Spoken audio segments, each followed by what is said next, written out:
Welcome back. The Army took 6 months to create, approve, and deploy face masks for its troops. The product they came up with was basically the same as an off-the-shelf product. A lag that long for those kinds of results could spell trouble for the force's ability to respond fast to great power competition threats in the future.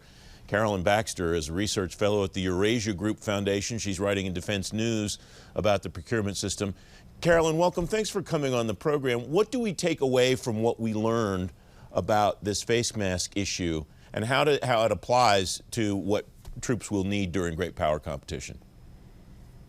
Well, thanks for having me on. I think the thing to remember is in the era of great power competition, which I'd like to also point out has not been very clearly defined, the Pentagon has been essentially asked to take on an enormous number of tasks, and they've been given essentially first right of refusal. I think the lesson to take away from the Army face mask debacle, one might call it, is that when the Pentagon is asked to take on so many things, it cannot legitimately prioritize them and nail down what is in the immediate interest of life and livelihoods, especially for the armed forces themselves. I think this also then points the finger at the civilian leadership of the Pentagon that have been asking the Pentagon to take on so much. And we have to ask ourselves, if great power competition is in fact the next organizational strategy for the department, what role do the other cabinet departments, especially the State Department that outranks the Pentagon in the order of succession, what role should they play in defining and scoping the threat list that will then trickle down to the Pentagon and will be asking them to take on the things that no other department actually can?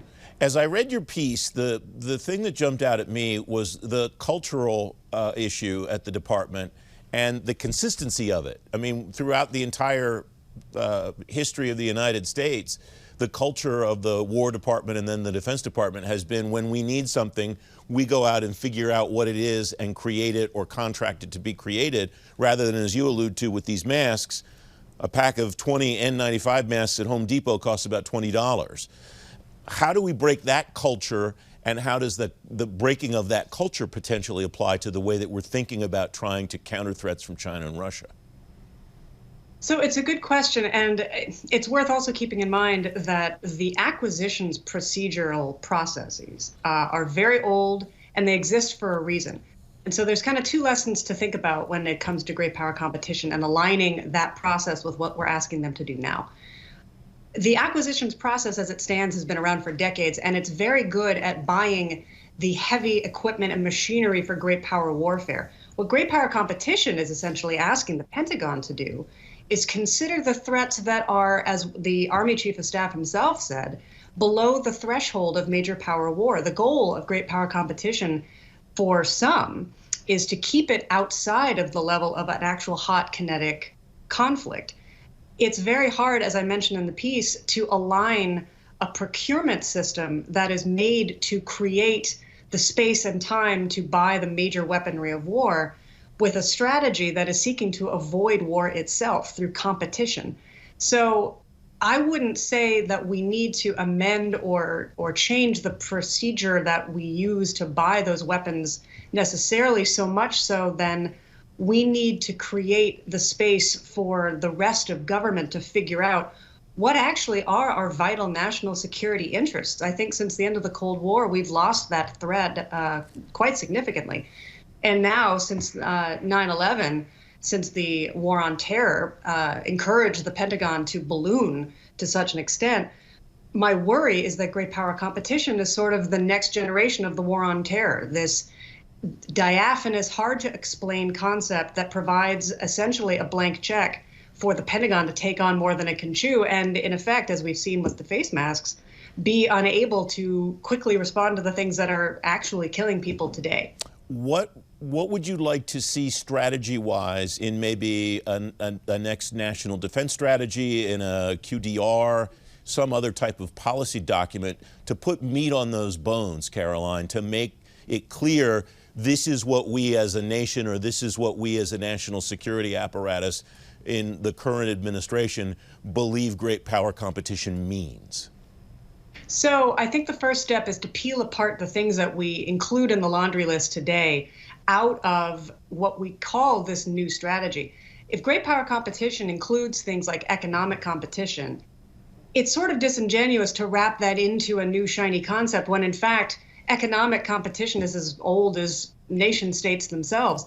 So we need to strip away what has existed outside of this quote unquote new concept from things that are actually new. And what I think is actually new from the outside is we have what the Pentagon calls a pacing threat in terms of this large country that has a sizable GDP, a growing military. But we have tacitly made the assumption that it is important that we match them symmetrically. We match them capability for capability.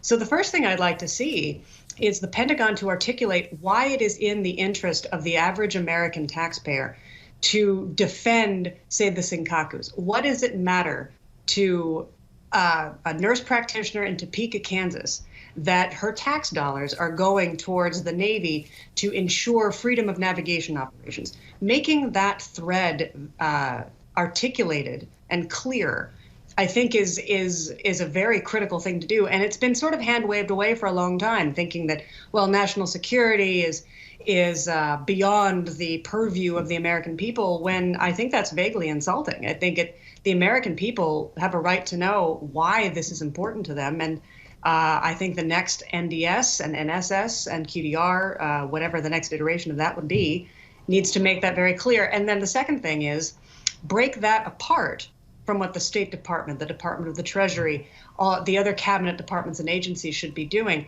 The biggest thing that I would like to see in sort of a meta level context is for the US to stop trying to kind of out-China China. The biggest downfall to the war on terror was the draconian laws that we put in place to spy on our own citizens. What the great power competition strategy runs the risk of doing is a similar thing on a world stage, where we, in order to prioritize military competition with China, we undercut what the Biden administration itself is trying to achieve, which is the idea of right makes might, not the other way around. Caroline, thanks very much for coming on. It's great to have you on the program. Thank you for the opportunity.